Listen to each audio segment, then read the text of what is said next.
can't believe.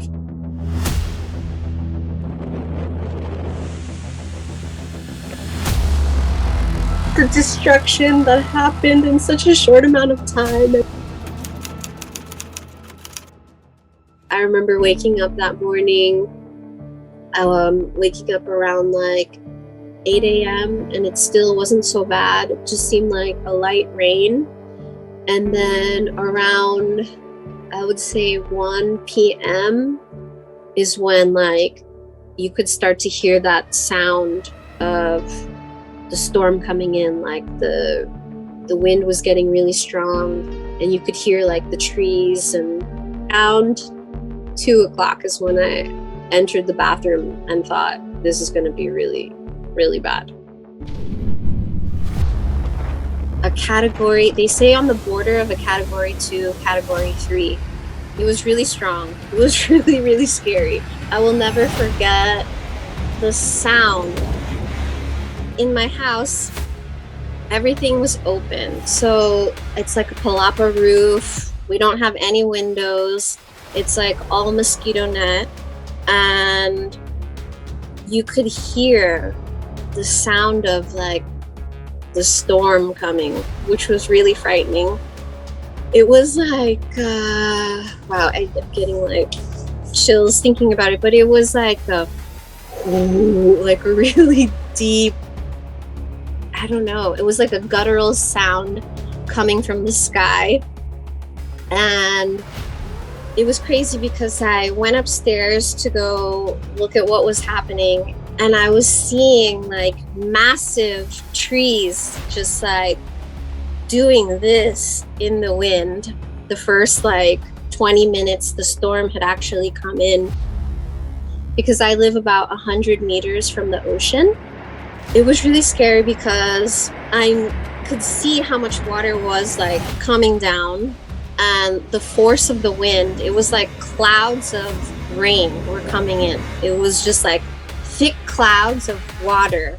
My house is actually in the mangrove, which is now, the mangrove is now horizontal. It's no longer vertical. I knew that it was really serious because there was like an hour after the storm hit land. I would say my house is raised at least 2.5 feet from the street level. And after an hour, it was like 2 inches away from entering my house. And then an hour later, not even an hour later, I don't even know, because at that point I had to go hide in the bathroom because so much water was coming in through the roof and it was starting to get really scary. So my bathroom was the only place that actually had 4 cement walls. And there was already water coming in to the other side of the house. So we like blocked off that door, and then on the other side of the house, like the palapa roof, the spine of the roof had already like opened. So all the water was coming in. And on my side of the house, there's like all mosquito net on the second floor. And that had all been like blown out. And then my roof actually collapsed. So more water was coming in somehow, some way. And then it also, the wind force like destroyed this wood wall. So basically like the palapa had just like fallen. And so all the water was like coming into the house. And the only dry place that me and my animals and the renter that we had, like that was the only place we could be. So it was like 3 dogs, 2 humans in a bathroom. With all the music equipment and electrical equipment that we have. So the only like window that I had to the street, what I could see was standing on the toilet, the water level from the street behind my house had reached like I don't know, 4 or 5 feet, because I could only see the top of adjacent building. So the water had like really come up like really quickly. I don't know what time that was, because I was in the bathroom from about 2 p.m.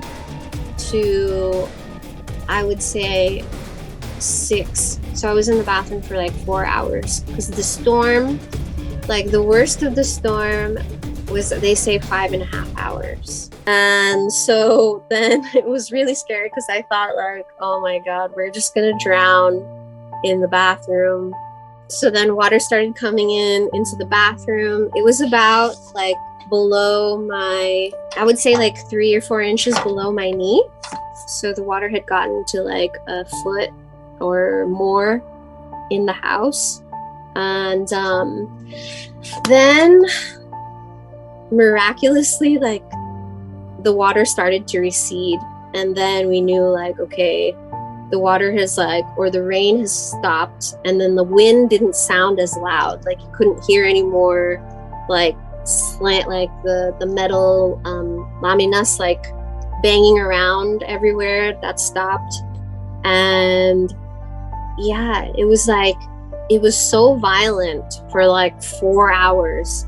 And then there was this really eerie like peace. So once like we saw that the sun started to come out, which was like, oh my God, it was the best light I'd ever seen. It was like, oh my God, thank God this is over. And when I went outside, I mean, yeah, I still can't believe like the destruction that happened in such a short amount of time. I like remember seeing this sign for my friend's cafe, like that wasn't even close to my house. You know, it was like on the other side, so like I could see the sign going down like the water. And I thought, wow, how the hell did that get there? You know, it was just like the violence of the wind and the rain and everything like just brought it there. And I don't know, I got really scared. I thought maybe like the water would start coming in through that little window. I didn't know where we were gonna go after that. It was like there was water everywhere. It was really heartbreaking, because it was just like 6 hours before it was like a normal town. And then when I stepped outside, it was just, everything was like broken. Everything was on the floor. Trees were on the floor. And I was like walking on top of people's roofs. Everybody started like coming out of their houses and walking around. So it was nice to like check in and see that people were fine. Like everybody was good. Nobody that I knew like sustained any like injuries or anything like that. Everybody was safe. I think everyone was just really grateful to be alive, like to be walking around. Yeah, just this like gratitude that like nobody lost their lives. Like we just had this understanding that like we could all just rebuild, that it was all going to be okay, that like it was just physical things that could be replaced.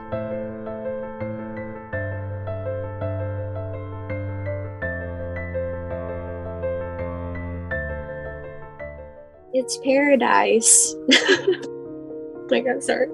I mean, yeah, it's really magical. It's considered a pueblo mágico by Mexican people, government, municipality. It's like really small town. There's like 3 streets.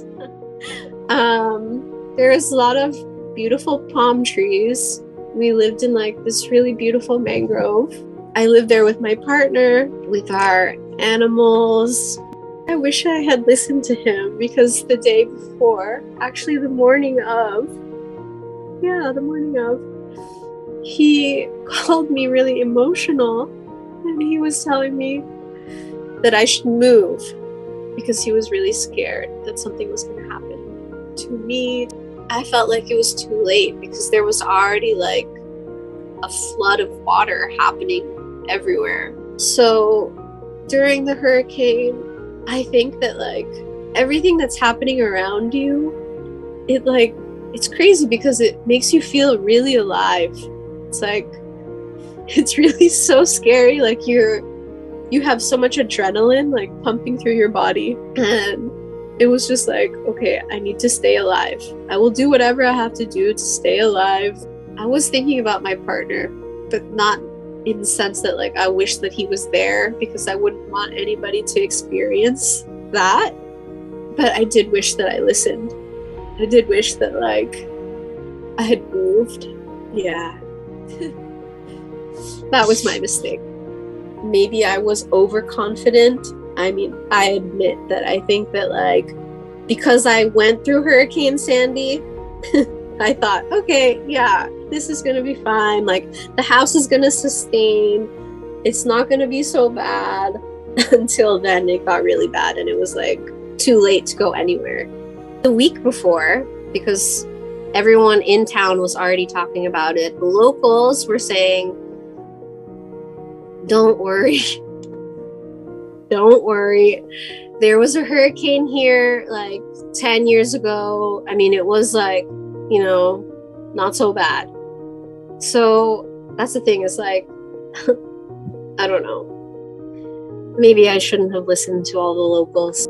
I was just planning on staying at the house all day, and well, I had no idea that the hurricane was going to come and destroy our entire town. I would say we are all in danger. We really are. I mean, I had no idea. I mean, I knew that there was some danger living that close to the ocean, but I had no idea that something like that was going to happen, that something of that magnitude and something that violent. At some point, climate change is going to affect it is affecting every single person now. After having seen so many people lose so much that already like didn't have anything to begin with, you know, like the desperation that I saw, I know now that we really have to change our ways. I dream of a society that no longer lives in an oppressive system, because that's the reality now. And it's like we have governments that are so greedy, so dangerous, I think. And I wish that there were governing bodies that actually treated human beings like human beings. Deep in my heart, I know that there are good people that are doing the good work, that are doing what's right. I really believe that there are so many beautiful human beings working for justice. I hope that in the coming years that more and more of these people receive the proper funding to work on projects that are going to benefit humanity versus parasitic, destructive. I really believe that we are in some awakening phase. I really do think that people are waking up and seeing that not is like there's just so much chaos happening in this world in this very moment, and I think people are tired. We invite eyewitnesses of climate disasters as well as anyone who has specific knowledge of such events to be interviewed. Please contact us, share your story. For the whole world to know the truth, participation of every person is important.